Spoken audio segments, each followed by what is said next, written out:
우리 성도님들 오늘 이렇게 한 시간 덜 주무셔서 좀 피곤하지 않습니까? 한 시간의 시차인데도 불구하고 이 썸머타임 존모자이트가 시작됨으로 인해서 참 피곤하다라는 생각들을 하실 겁니다. 그럼에도 불구하고 또 예배 자리에 나오시고, 그리고 또 한국에서는 또 시차를 또 잊어버릴 수도 있는데도 불구하고 또 이 시간에 이렇게 함께 예배에 동참해 주셔서 감사를 드립니다. 이렇게 우리가 살고 있는 이 모든 시간들, 또 우리가 누리고 있는 시간, 그리고 우리가 지나왔거나 앞으로 지나갈 이 모든 시간, 이것들은 내 삶에 있어서 당연한 것이 아니고 이거는 다 하나님의 은혜였고, 그리고 그리스도의 사랑 때문이라는 것을 우리는 고백해야 할 수 있습니다. 이 고백이 왜 중요하냐면 바로 창세기 24장을 우리가 살펴보기 때문에 이 고백이 굉장히 중요합니다.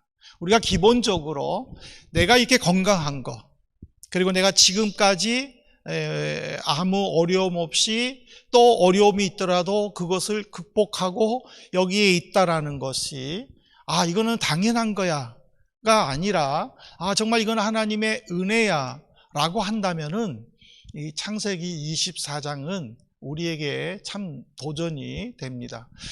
창세기 24장을 읽어보신 분은 알겠지만 68절까지 굉장히 긴 구절로 때로는 지루하기도 합니다.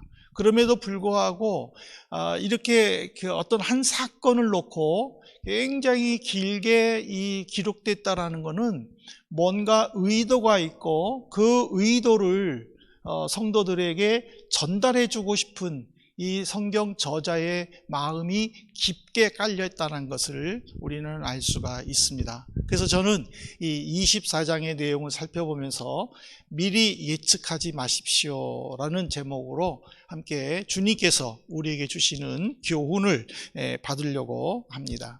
이 24장은요, 딱 한마디로 결론 내면 이거예요. 아브라함이 독자 이삭을 위해서 아내를 구하는 거예요. 지금이야 뭐 연애 결혼도 있고 또 듀오를 통해서 결혼도 하지 않습니까? 그렇지만은 이 당시에는요, 연애 결혼 또 듀오를 통해서 어떤 결혼 또 소개팅 그런 게 전혀 없었어요. 그냥 부모들끼리, 아버지들끼리 만나가지고 서로 결혼하자.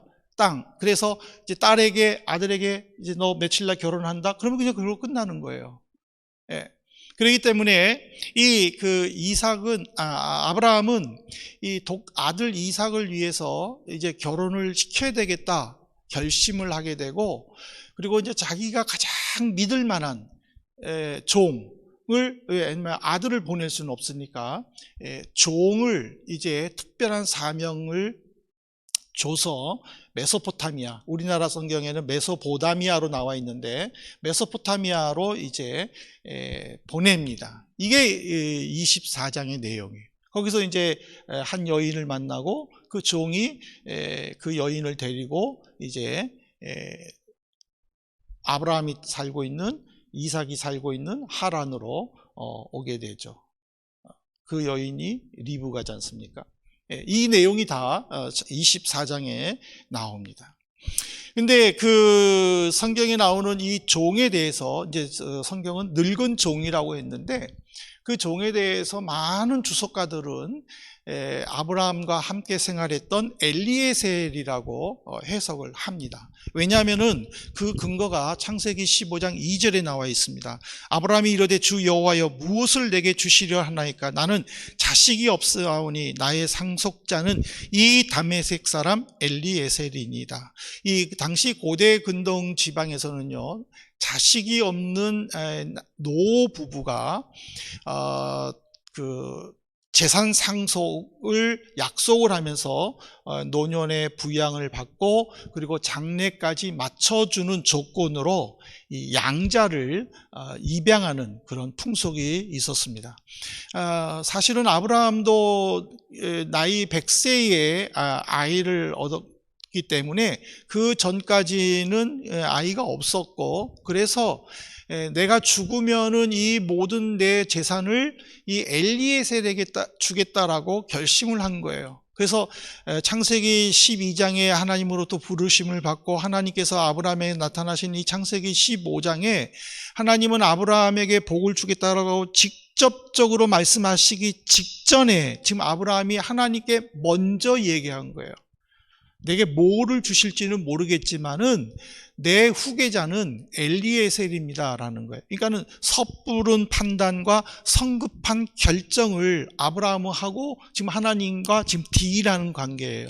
그 속에서 엘리에셀을 거명했기 때문에 자신의 며느리감을 구하러 보내기 위해 적당한 사람은 바로 친자식처럼 여겼던 엘리에셀이 당연할 것이다 라고 생각을 했던 것입니다.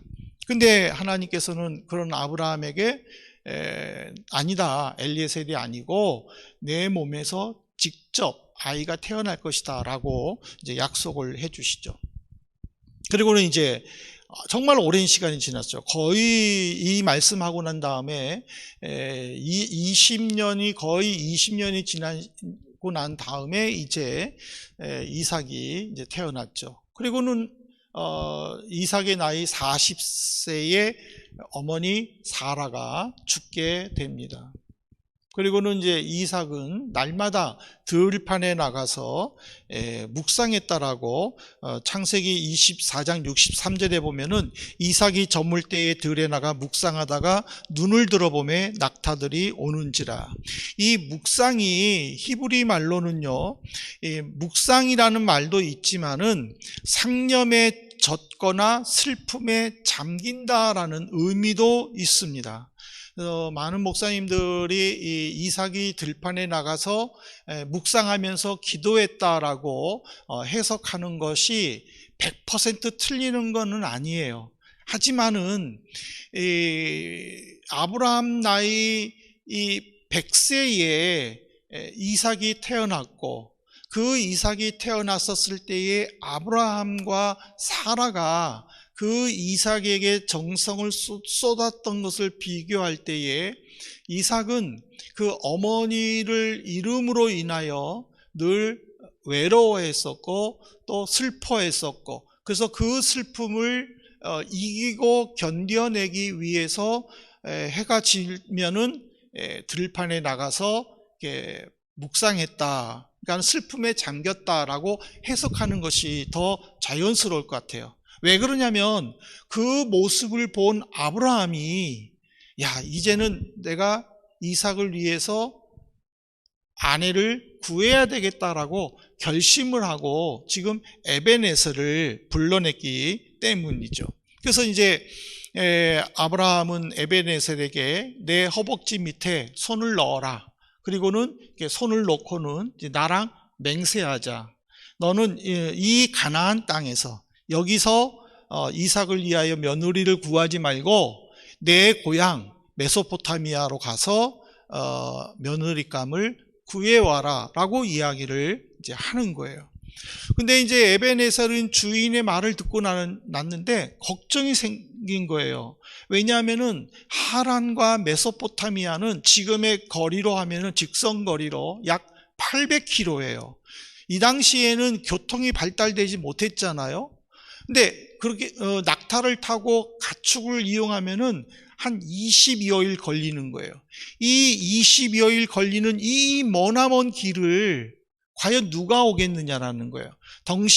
이 당시에는요, 시족 사회예요. 그러니까는 예를 들어서 동네 정씨끼리 모여가지고 한 집성촌을 이루는 그런 시대예요. 그 안에서 서로 결혼하는 거예요.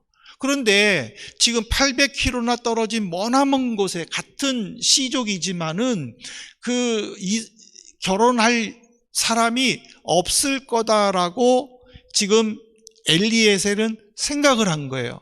그래가지고는 주인에게 뭐라고 조건을 제시하냐면, 주인님, 만약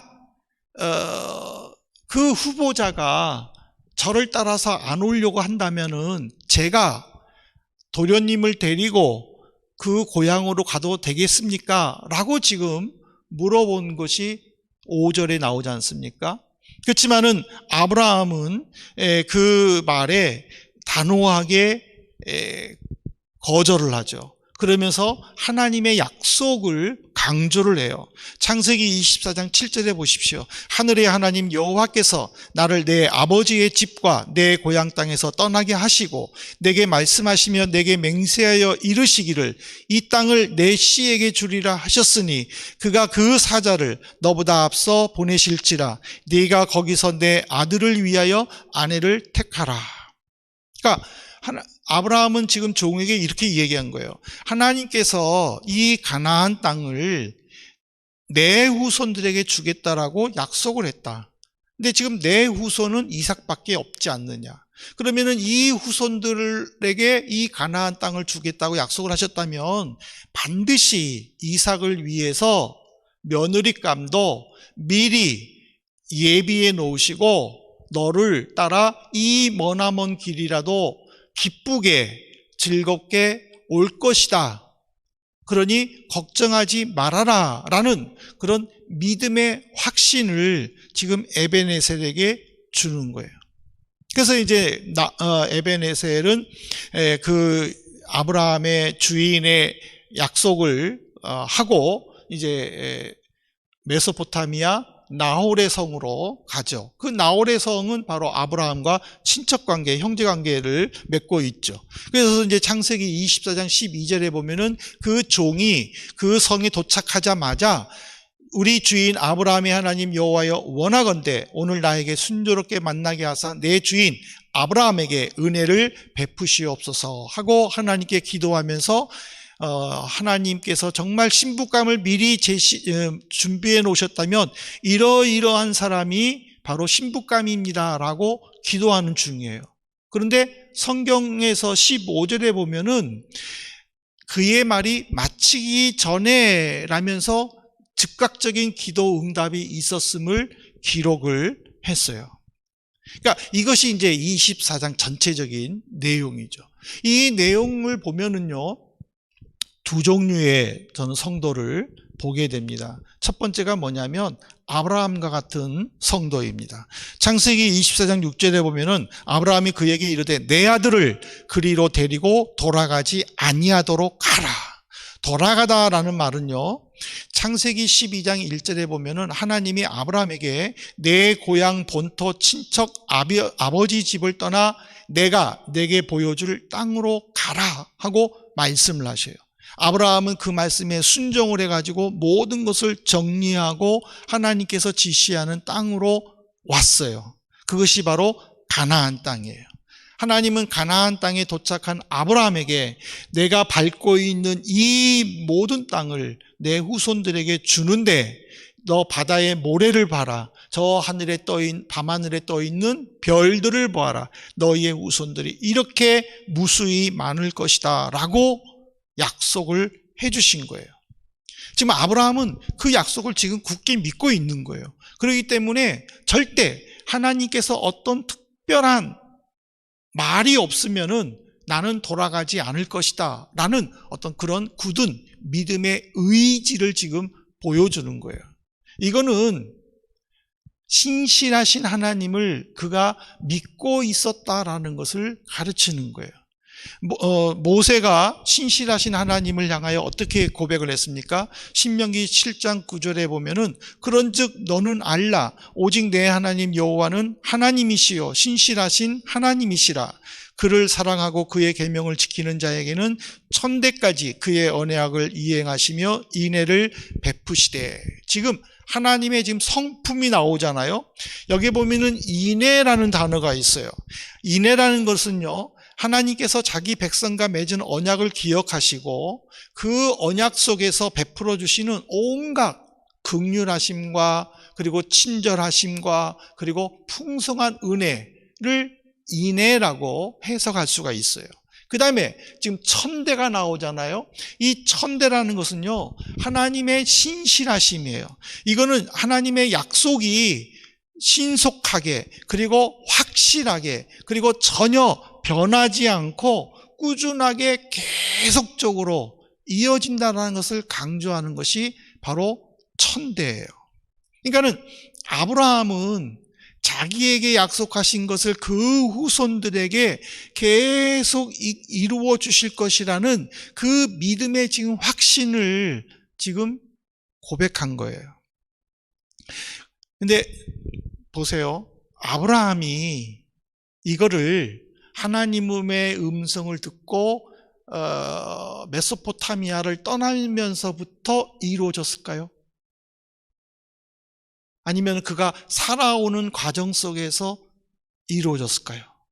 여러분들은 전자 같아요? 후자 같아요? 아무거나.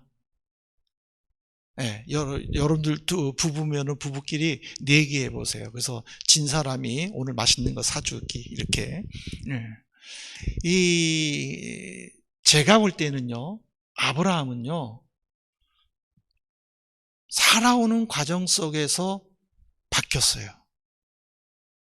메소포타미아를 떠나면서 이 확실한 신앙을 근거하여 떠난 것은 아니에요.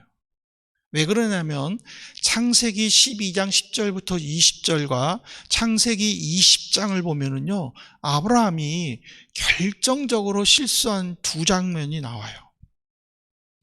먼저 창세기 12장 10절부터 20절에 보면은 아브라함이 이제 세겜 땅에서 이제 살고 있는데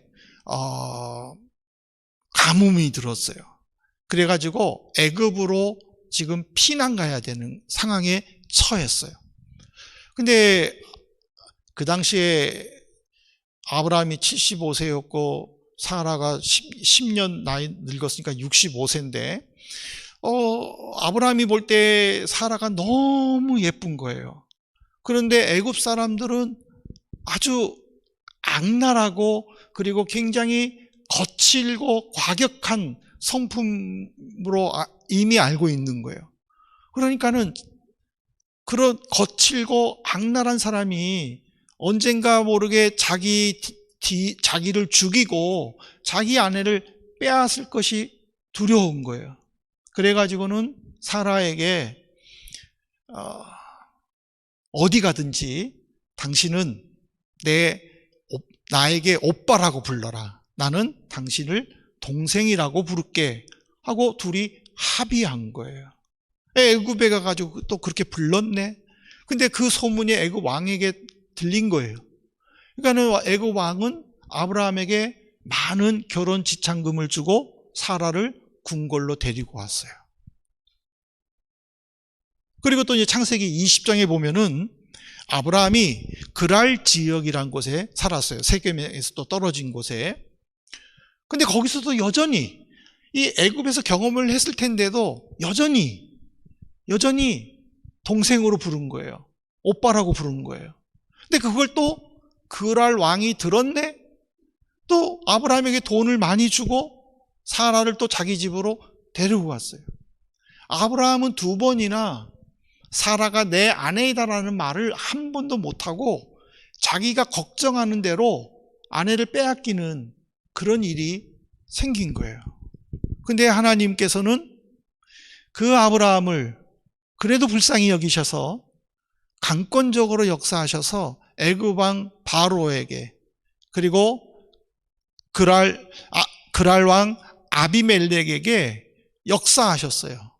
그래가지고 그들이 겁을 먹어서 두려워서 날이 밝자마자 아브라함을 즉시로 불러가지고 공교롭게도 두 왕 다 시차가 있음에도 불구하고 왜 너는 거짓말을 해서 나로 하여금 이 어려움에 처하게 했느냐, 내 아내 사라를 데리고 가라 하고 내주는 일이 벌어졌어요.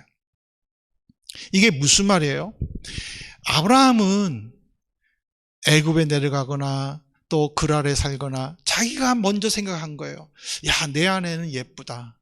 그러면 누군가가 반드시 나를 죽이고 내 아내를 빼앗아 갈 것이다. 그러니까 이것이 두려우니까 차라리 그냥 남매지간으로 지내자. 왜냐하면 20장 1절에 보면은 아브라함이 그랄 왕 아비멜렉에게 실제로 그는 내 이복 누이다라고 고백을 했어요. 예. 그러니까 시족 사회니까는 가능하겠죠. 혈연으로 그 맺어진 속에서 그 끼리끼리 결혼을 했으니까. 그러니까 이복 누이니까는 맞지만은, 그러나 그거는 결혼하기 전에 이복 누이지 결혼하면은 자기 아내인 거예요. 그런데 아브라함은 자기가 죽을 것이 두렵고 미리 걱정을 해가지고 생기지 않는 일인데도 미리 걱정해서 그 일을 그르친 거예요. 그것을 깨닫고 나서 이제 이삭의 아내를 구하기 위해 그 시점에서는 자기의 경험을 생각을 떠올리면서 절대로 이삭의 아내를 위해서는 내가 미리 걱정하지 않겠다. 그것이 하나님의 뜻이다. 나는 받아들이겠다. 하고 지금 종에게 그 이야기를 한 거예요.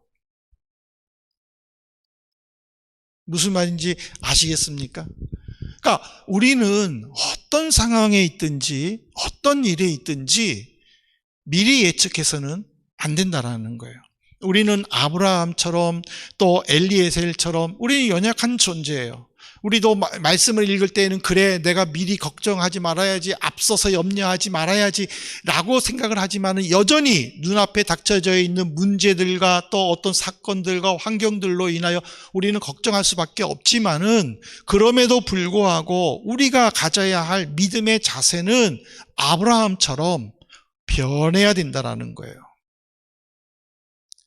옛날에 믿은 그 믿음 지금까지 가져온다면 그거는 우리에게 문제라는 거예요. 하나님에게 문제가 아니라는 거예요. 옛날에 어떻게 믿었든지 지금은 조금 더 발전된 그 믿음의 모습을 보이는 것이 아브라함과 같은 성도의 모습이다라는 것을 우리는 이 창세기 24장에서 알 수가 있어요. 근데 또 한편 우리는 엘리에셀과 같은 성도도 있어요. 창세기 24장 9절에 보면 그 종이 이에 그 주인 아브라함의 허벅지 아래에 손을 놓고 이 일에 대하여 그에게 맹세하였더라.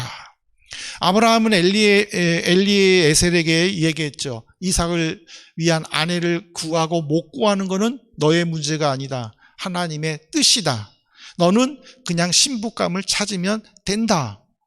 미리 걱정하지 말라. 그 이야기를 듣고 이제 아브라함과 약속의 맹세를 하고 이제 메소포타미아로 출발을 하죠.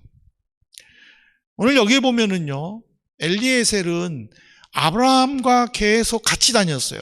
애굽에서도 같이 다니고 그리고 또 그랄에서도 같이 다니고, 그래서 아브라함이 미리 걱정을 해가지고 그 안주인 사라로 인하여 2번이나 어려움에 처한 것을 보면서도 그는 아브라함과 이삭의 아내를 위하는 의논을 할 때도 여전히 변하지 않는 모습을 보여준 거예요. 그러니까는 만일 안 오면 어떡합니까? 내가 도련님을 데리고 가야 합니까? 라고 이야기한 거예요. 아브라함도 분명히 걱정을 했어요. 그래서 2번이나 이 일을 어려움에 처했었지만은, 그러나 그는 변화된 모습을 보여주었지만은 엘리에셀은 보여주지를 못했다는 거예요. 오늘 우리가 이 말씀을 보면은요, 지금 우리 세상이 코비드19로 굉장히 어렵게 보내고 있지 않습니까? 정부에서도 뭐 예측을 하면서 뭐 이때는 이랬으면 좋겠다, 저 때는 저렇게 해야 되겠다라고 계획을 세우지만은 그게 제대로 맞지가 않잖아요. 그러니까 오죽하면은 브레멘 주에서는 앞으로는 이제 코로나 경보 단계 스투페 1, 2, 3, 4 뭐 그거를 이제 발표하지 않겠다라고 이야기를 하는 거예요. 그만큼 예측이 어렵다라는 거죠. 또 대부분의 사람들은 여러 가지 상황들의 예측을 제대로 못 하잖아요. 그래가지고는 막 당황하기도 하고 또 낙심하기도 하잖아요. 근데 이게 사회적인 어떤 경제적인 문제만이 아니라 우리 신앙생활에도 굉장히 중요하다는 거예요. 대부분 성도들이 기도하면서 내가 이때에는 이렇게 해야 되겠다, 저 때는 저렇게 되면 정말 좋겠다, 그런 생각들을 하면서 기도를 하기도 하죠. 그렇지만은 그 생각대로 되지 않을 때도 있잖아요. 그럴 때 우리는 하나님의 뜻입니다 하고 받아들이는 편입니까? 아니면 그것 때문에 걱정을 하고 힘들어하고 그래서 인내의 한계를 보여가지고 시험에 들기도 하십니까? 우리는 보통 보면은 하나님의 뜻입니다라고 고백하기 전에 먼저 힘들어하고 그리고 또 시험에 드는 것이 우리의 기본적인 문제라는 사실이죠. 그렇기 때문에 오늘 우리가 창세기 24장을 살펴본 지금 이 시간 이후로는 우리도 아브라함처럼 변할 줄 알아야 된다는 거예요. 엘리에셀처럼 옛날부터 믿어온 그 시간 그대로 지나서는 안 된다는 거죠. 아마 엘리에셀은 아마 아브라함을 뒤에서 속으로 욕했을 것 같아요.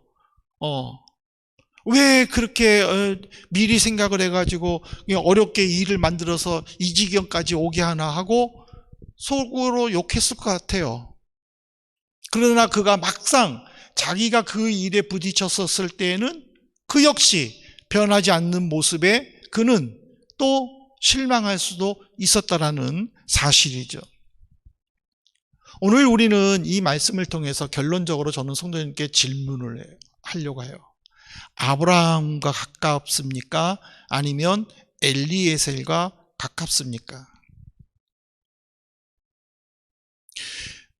아브라함도요, 이미 2번이나 제가 거듭 강조하지만 아브라함은 이미 2번이나 자기 스스로 미리 예측하면서 어려움에 처한 경험이 있었어요.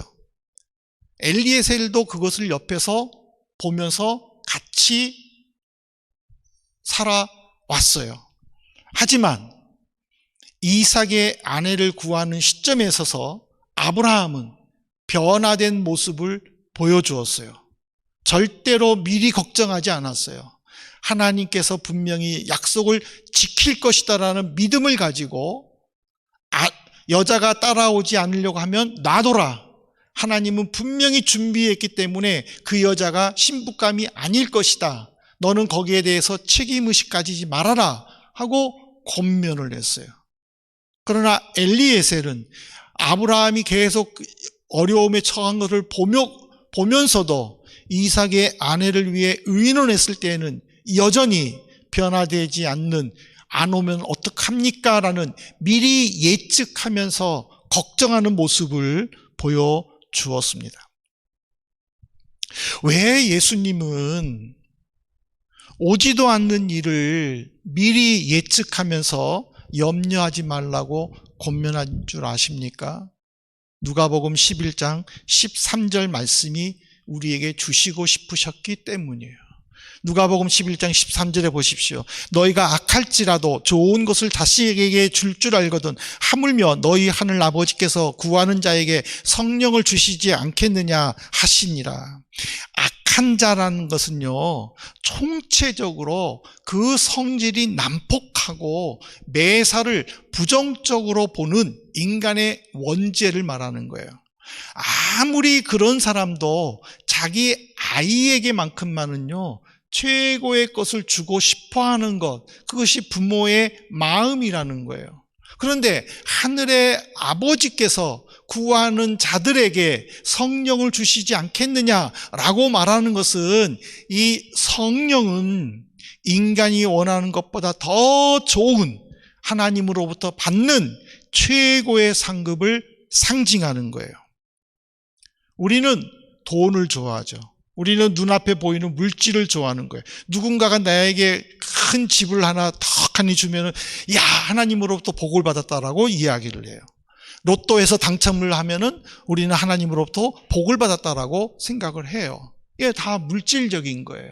그러나 예수님께서는 성령을 강조하신 것은 뭐냐면, 하나님은 성령을 통하여 모든 상황들을 완벽하게 해결해 주시기 때문에 성령을 통한 물질의 복도 유익하다라는 거예요. 성령의 역사 없이 받은 그 물질은 죄악의 물질이 될 수도 있고 시험과 유혹의 물질이 될 수도 있지만은, 성령을 통하여 받은 그 물질은 내게 유익할 수 있는 하나님이 내게 주는 최고의 상급이다라는 것을 강조하신 거예요. 그래서 이 말씀을 통해서 예수님이 우리에게 요구한 것은 뭐냐면, 하나님은 완벽하고 신실하시기 때문에 반드시 약속을 지킨다. 그러므로 너는 어떤 환경에서도 미리 예측하면서 걱정하거나 마음의 불안으로 염려해서는 안 된다라는 것을 지금 가르쳐주고 싶어서 우리에게 걱정하지 말라, 미리 예측하지 말라라고 말씀하셨어요. 성도님들, 우리는 참 불안해요. 미래를 모르고 살아요. 지금 힘들게 버티고 있는 것은 사실이에요. 그러나 이 속에서도 우리가 걱정하지 말고 불안하지 말고 미리 예측해서 이렇게 해야 되겠다, 저렇게 해야 되겠다 하지 말 것은 바로 그것을 하나님이 주관하신다라는 사실이에요. 이거를 꼭 깨달으시고 아브라함처럼 미리 예측하지 않고 변화되어 하나님의 뜻을 나타내는 우리 성도님 되시기를 주님의 이름으로 축복합니다. 아멘.